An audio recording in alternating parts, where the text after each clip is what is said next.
Salut, c'est Rebecca, toujours là pour le défi lecture de la Bible, de l'aurore au crépuscule. On lit la Bible de la Genèse à l'Apocalypse, du début à la fin, tous les jours, 10 minutes. Donc tu peux nous rejoindre, c'est tout à fait abordable. C'est pas trop long, c'est pas trop court, 10 minutes sur 24 heures.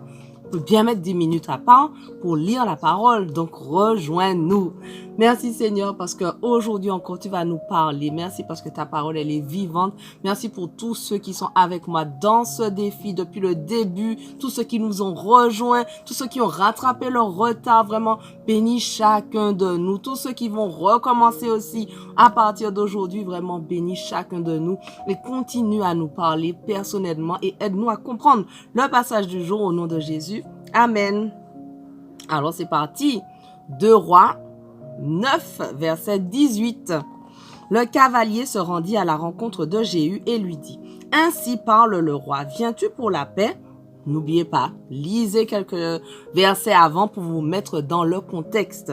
Donc, Jéhu répondit: Que t'importe la paix? Fais demi-tour et passe derrière moi. La sentinelle fit son rapport en disant: Le messager est arrivé jusqu'à eux, mais il ne revient pas. On envoya un deuxième cavalier qui arriva auprès d'eux et dit: Ainsi parle le roi, viens-tu pour la paix? Jéhu répondit: Que t'importe la paix? Fais demi-tour et passe derrière moi.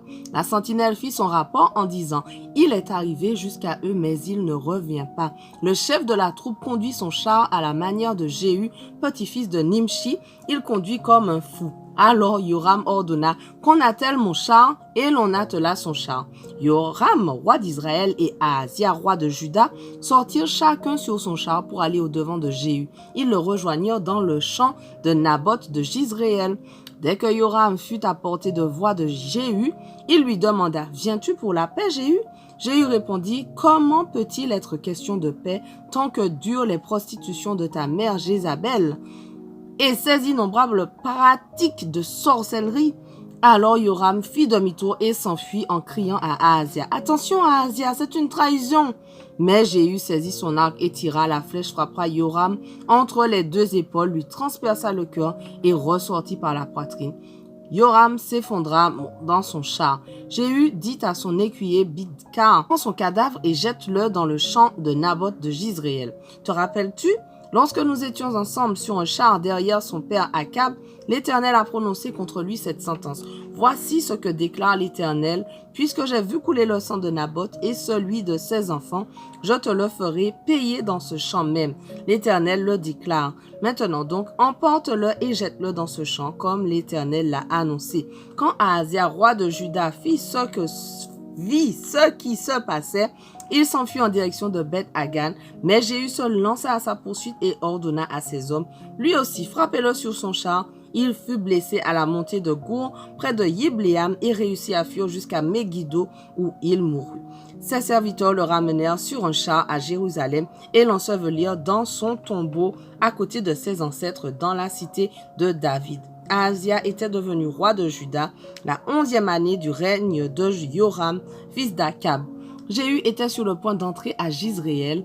À cette nouvelle, Jézabel se farda les yeux, arrangea sa chevelure et se pencha à sa fenêtre pour regarder.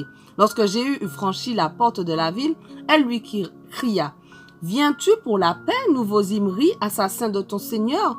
Il leva les yeux vers la fenêtre et s'écria: Qui de vous est pour moi? Qui donc? Alors 2 ou 3 chambellans se penchèrent vers lui aux fenêtres. Il leur ordonna: Jetez-la en bas. Alors je vous laisse lire la fin du verset 33 et jusqu'au verset 37 chez vous. Donc mettez pause, lisez et puis nous on continue au chapitre 10 toujours parce que il y a des choses qui, voilà, on veut pas se faire bannir de TikTok, mais lisez, c'est important. Donc 2 Rois 10. 70 princes descendants d'Akab vivaient à Samarie. Jéhu écrivit des lettres qu'il fit envoyer à Samarie, au chef militaire de Jizréel, aux responsables, au chef de la ville et aux précepteurs chargés d'élever les descendants d'Akab. Dans ces lettres, il disait, « Vous avez parmi vous les princes de la famille royale.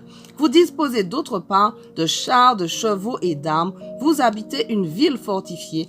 Dès que cette lettre vous sera parvenue, choisissez parmi les descendants du roi celui qui vous paraît le plus qualifié et le plus juste et installez-le sur le trône de son père. Installez-le sur le trône de son père, puis combattez pour la maison de votre souverain. » Quand les destinataires reçurent cette lettre, ils furent pris de panique et ils se dirent les uns aux autres, « Deux rois n'ont pas pu résister à ce Jéhu.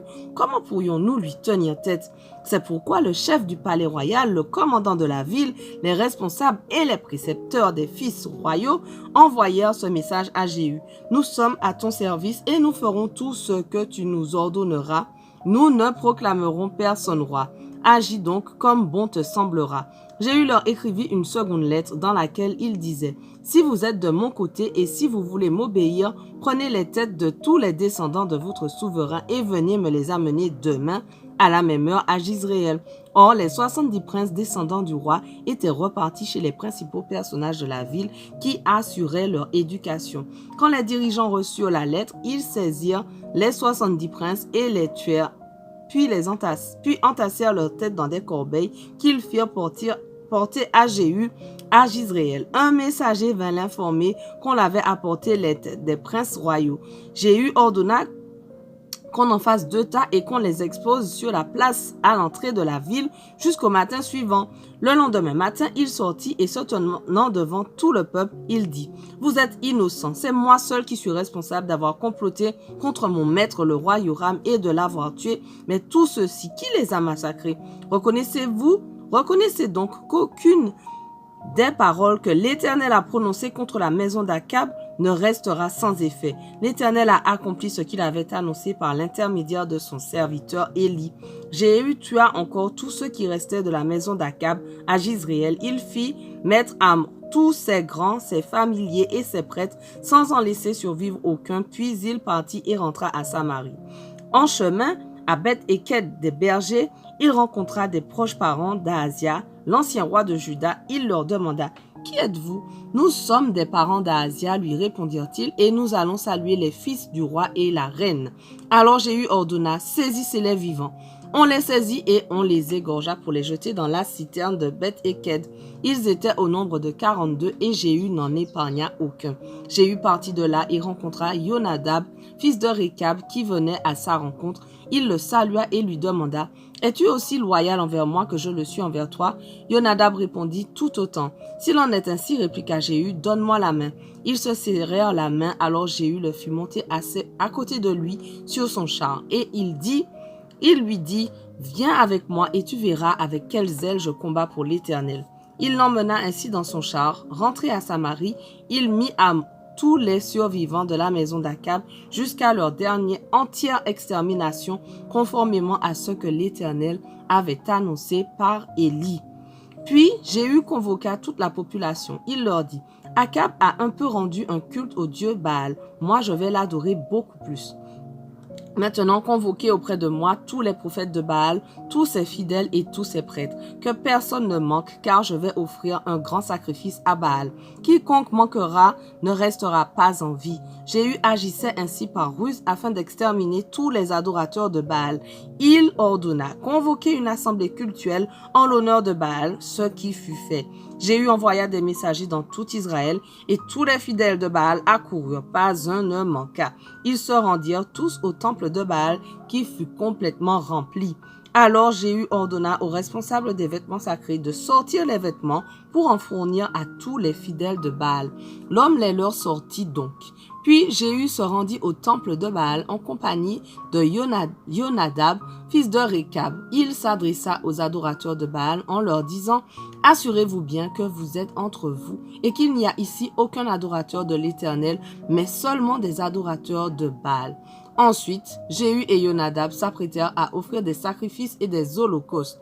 Or, Jéhu avait posté à l'extérieur de la maison 80 soldats avec cette consigne, « Je remets tous ces gens entre vos mains. Celui qui laissera s'échapper un seul d'entre eux le paiera de sa vie. » Voilà, notre passage du jour touche à sa fin, mais on continue dès demain. On ne lâche rien. Allez, sois bénis.